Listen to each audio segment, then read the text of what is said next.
When I think of Bill Burr, there's a lot of words that come through my mind. Funny, hilarious, bold, edgy. But the word that they decided to use on this is called uncancelable. And I was like, oh, I like that. Shout out to all the Bill Burr fans that are here amongst us right now. If you are part of the family on this channel, definitely put family in the comments so I know you're here. If you're new to the channel, let me know as well. Let's get into this uncancelable. Did comedian Bill Burr cross the line? Because there's been a lot of mixed reaction to Bill Burr. I knew the Grammys were happening is because they were trying to cancel Bill. This is what Bill does. He says, this is the line. How could I go 100 times over that? But he's really allowed to even have an opinion anymore. Bill is a top-tier comedian loved by most, but hated by some. His career has been marked with many great achievements and accolades, and this success has attracted many cancellation attempts, including some from online mobs. But regardless of who criticizes Bill, he refuses to be silenced. So today, we will show you why Bill Burr is uncancelable, what people accuse him of, and at the end, we will show you what happened at the Grammys. Think the way we think, say what we say, or we will fucking destroy you. Bill dislikes the feminist movement, and he's not afraid to show it. To overcorrect that fucking hard. What kind of a man who still has his balls is walking around saying that he's a male feminist? I'm a male feminist. I totally see the way you see the fucking world. It's impossible as a man who was raised right. He leans into jokes about traditional gender roles and relationships and deliberately pushes boundaries. All right, hold on. Do y'all really think that he's against the feminist movement, or you just think he's speaking his mind? Because speaking your mind in 2024, just by saying you don't like something, people associate a word like hate with it. You understand what I'm saying? So do y'all really feel that or not? Because I don't think he dislikes the feminist movement. I think Bill Burr don't dislike a lot of shit, and he just speaks on it. I mean, he's a legend. That's what a legend's going to do. You feel me? To break current societal norms. You can't have a day off when you have a girlfriend. They just like see that open day. They're like, oh my God, let's fucking fill it up with shit. But with women, there's no line. They can just keep fucking, just keep coming at you. Dude, they can do stuff worthy of like a suplex, and they'll just stand right next to it. They don't even have the decency to run away. They'll like light your clothes on fire. They're like, ta-da, I did that shit.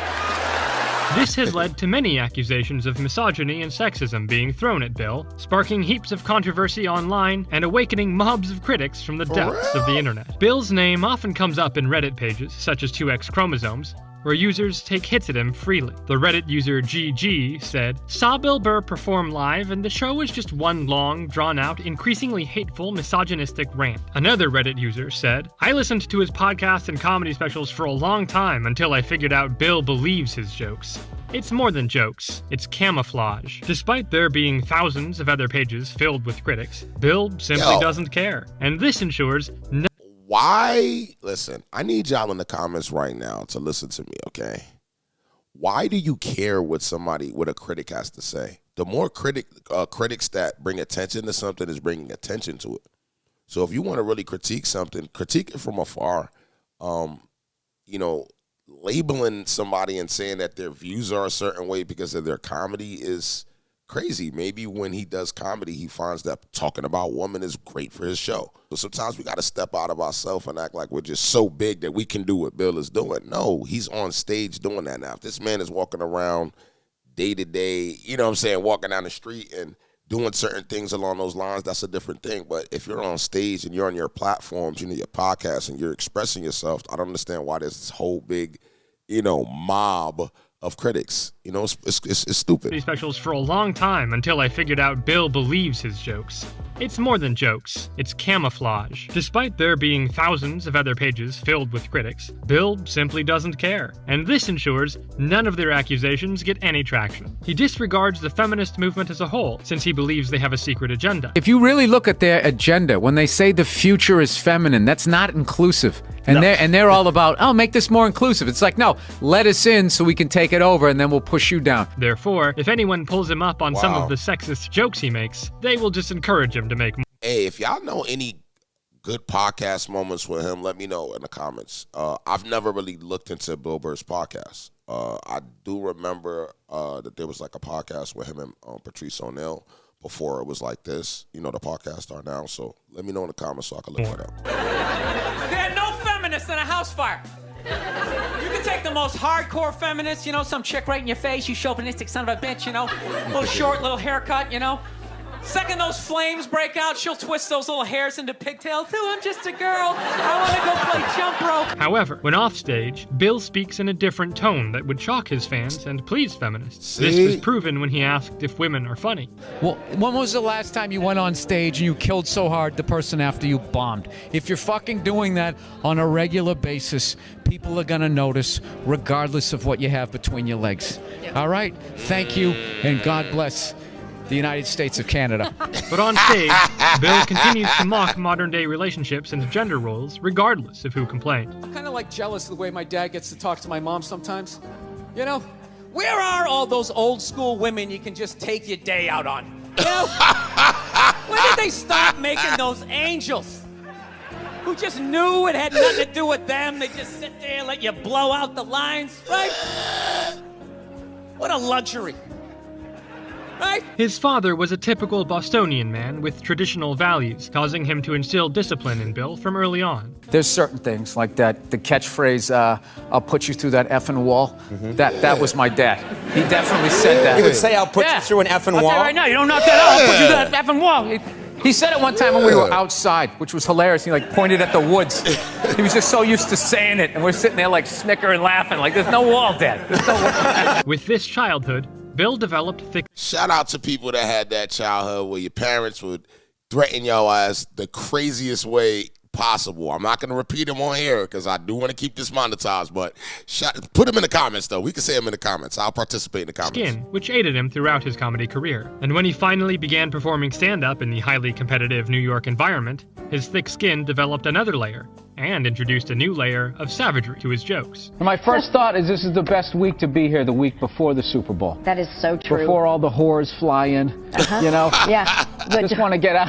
Wow. Just want to get out of here before that. What is true? This is like the Oscars for prostitutes. Okay, all right. This entire week. Let's remember we're G-rated here, folks. All right, so we're going to go back to a safer subject. So he's like 100 pounds overweight. I'm like, why don't you show some respect and lose a little weight next time you have the middle seat on a flight? You won't be spilling over onto your fellow Americans. Oh, I know, that's off limits because now fat people are heroes. Everybody is a hero now. So, with Bill's background in mind, his clash with the entire city of Philadelphia makes perfect sense. Oh, that was funny.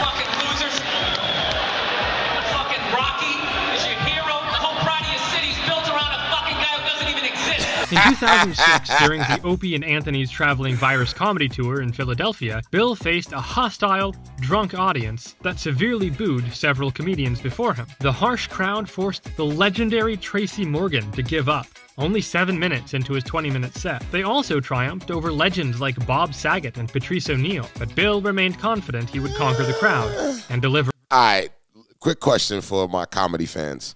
Is Bob Saget funny to y'all? Like, I seen something when he was more wild, and that was okay. But I never looked at him as like a legend in the comedian world. That's just my opinion. Y'all let me know differently in the comments, but I think that's worth the combo. For a stellar performance.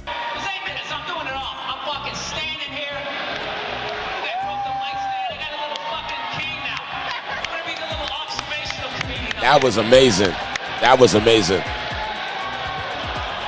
What's that, sir? What do you have to say, sir? Never passed the fucking 8th grade. What brilliant shit you can fucking tell me, huh? Go back to the dock and go unload some shit. You fucking warehouse working, weed smoking, fucking...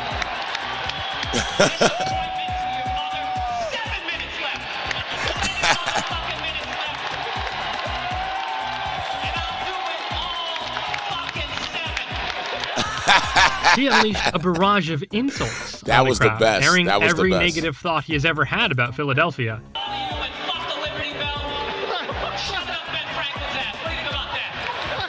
you motherfuckers, I hope that bridge collapses onto your pathetic life. So fuck yourselves. 6 minutes. In the middle of the chaos, He said Bill's 6 insults minutes. to the crowd in their home state actually ended up winning him their respect. The It crowd did. booed, but Bill kept insulting them right until the end, leaving them with no other option but to cheer for him. 1 minute left in the period. All right, listen. This doesn't change anything.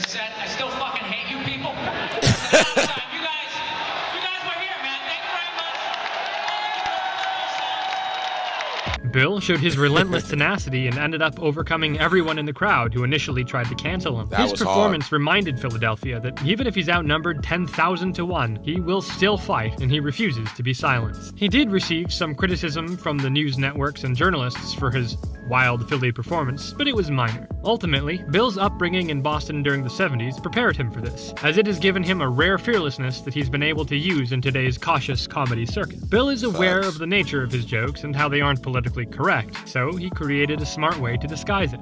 He went like this, and it blew up in his hand, and he just pulled out. See, this is why I'm animating this.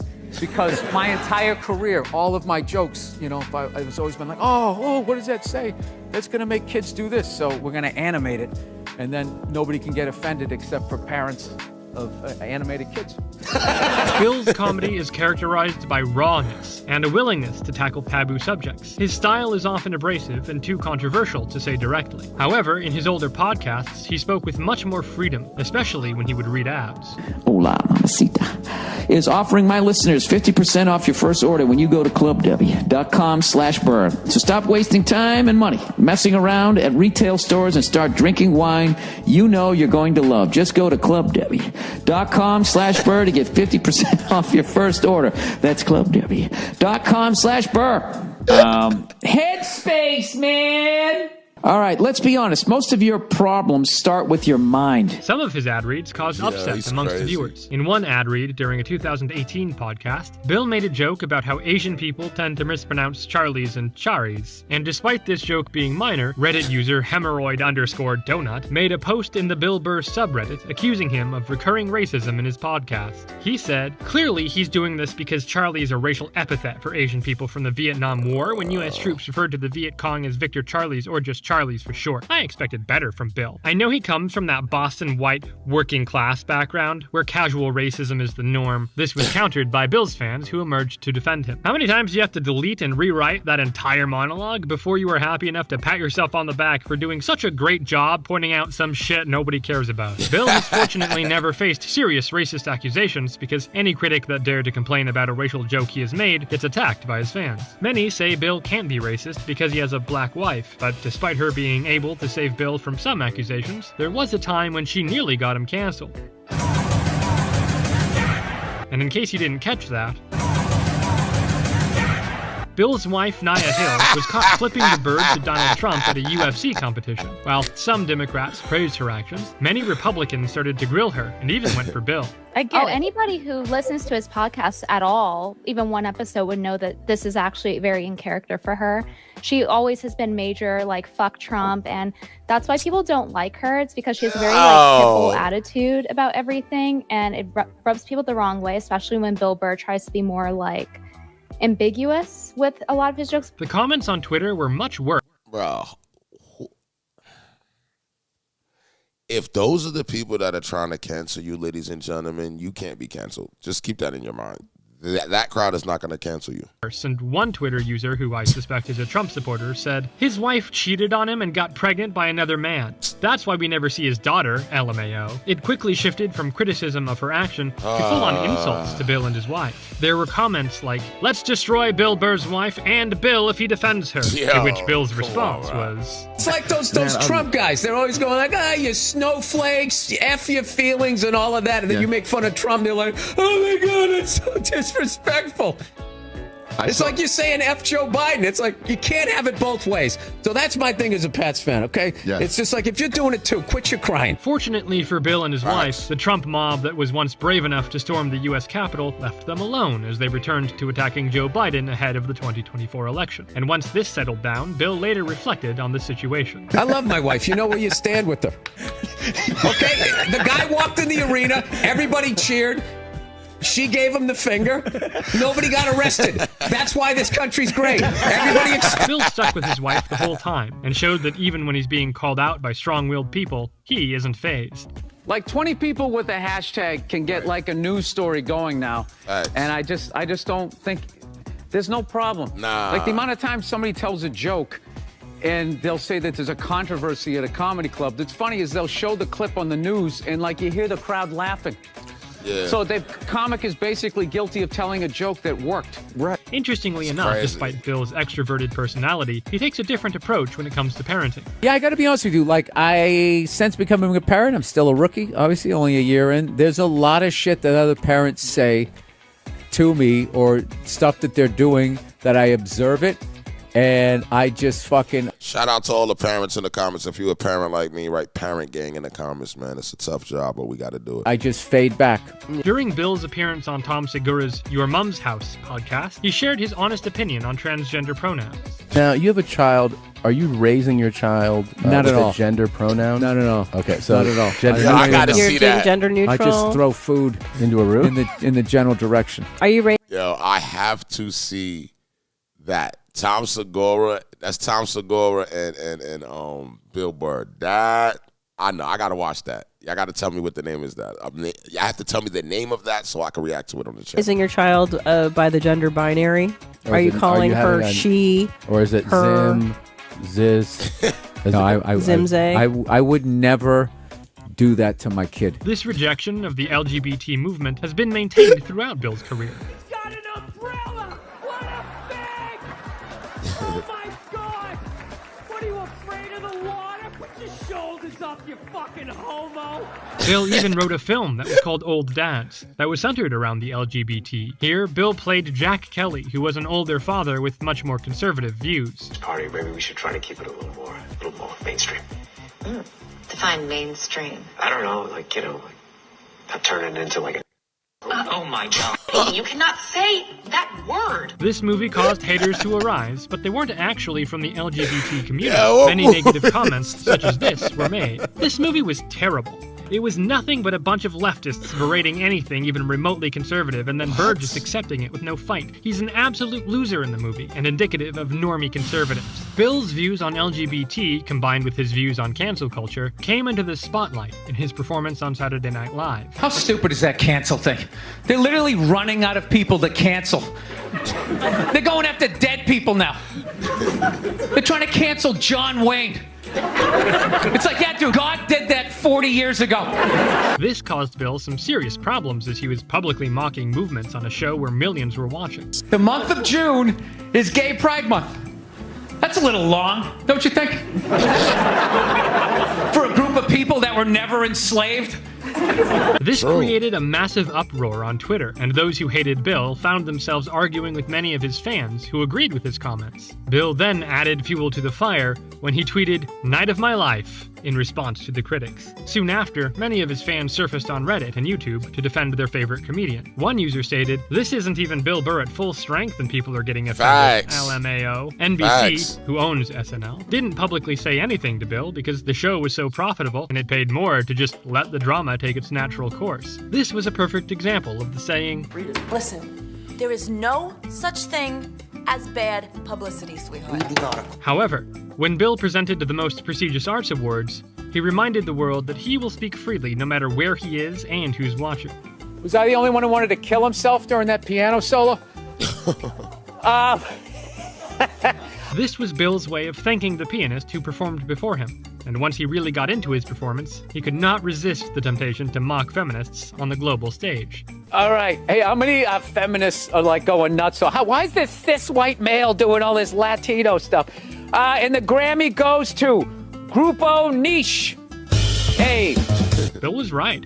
Articles were soon published criticizing him for the very reasons he expected. Pink News wrote an article titled, "The Grammys invited Bill Burr to present Mexican and Latin awards, and it went about as horribly as you'd expect." The articles went on to call Bill out for mispronouncing some names, and they also tried to bring up his SNL performance again. To which Benny Bear posted, "The Recording Academy needs to own up to this failure of selecting Bill Burr as a presenter. What a terrible choice." He clearly does not recognize how important this is for artists. Considering Pink News is a pro-LGBT site, they were likely just waiting for a chance to cancel him due to his previous jokes on the topic. That's what killed me when Bruce became Caitlyn. That was like a national news story, like at a ridiculous level. Right. There's like baby seals washing up on the beach because there's no fish left, and they're talking to this lady, you know, like, "So Bruce, are you gonna go? Can your Olympic back handle a D cup, or are you gonna go with like something a little more perky?" The Grammys performance also sparked another huge uproar on Twitter. Jin Jin described him as an ugly-ass white man, and another person said she was praying that Bill lost his entire career. That wasn't all. Those that really wanted to cancel him even started criticizing his wife. One person said that Bill was marrying and another person said racists marry outside of their race every day. Bill got the most criticism for this performance, as it was seen by the most people. However, fortunately for Bill, there were some people who enjoyed his performance and came to his defense. Everybody on Twitter that's just like this woke social justice warrior that doesn't even know who the fuck Bill Burr is going, yeah, see, look what happens when comedians try to tell jokes about sensitive topics. It doesn't work out. You're bombing. It's like, no, the guy was fucking murdering. We're all dying laughing. Yeah. And Theo Vaughn followed this up by saying, Bill Burr didn't really say anything. But suddenly there's an uproar and then it becomes a thing. But the uproar is just created because that way people go see the clip, right? We know that kind of stuff. Yeah. People go see the clip, whether it happened or not. Ultimately, Bill's resilience, loyal fan base, and comedian allies have made him uncancelable. However, did y'all like this? Bill Burr, Uncancelable. Certain things I did find I learned. I mean, I did do a bunch of reactions from Bill Burr on this channel, so make sure y'all look them up. But I learned that, just by having a view on something means you chose a side in some of these situations, in some of these circles, and I realized that it's a hard circle to be in then. And I want to show nothing but respects to Bill Burr for sitting in these different rooms in these different areas where people are literally just kind of try to come at you and try to destroy everything that you do. And he's been resilient about it. And that's kind of what it's about. I think we don't want a comedian that's going to just be soft about it and want to apologize and take it back. No, we want you to be honest on what you're doing. So with all that being said, I appreciate you guys watching this with me, man. If you guys have any other suggestions, drop them in the comments. Also, I want to get to 100,000 subs by the end of this year. Make sure you guys all subscribe and hit the top bell, and I'll see you guys on the next one.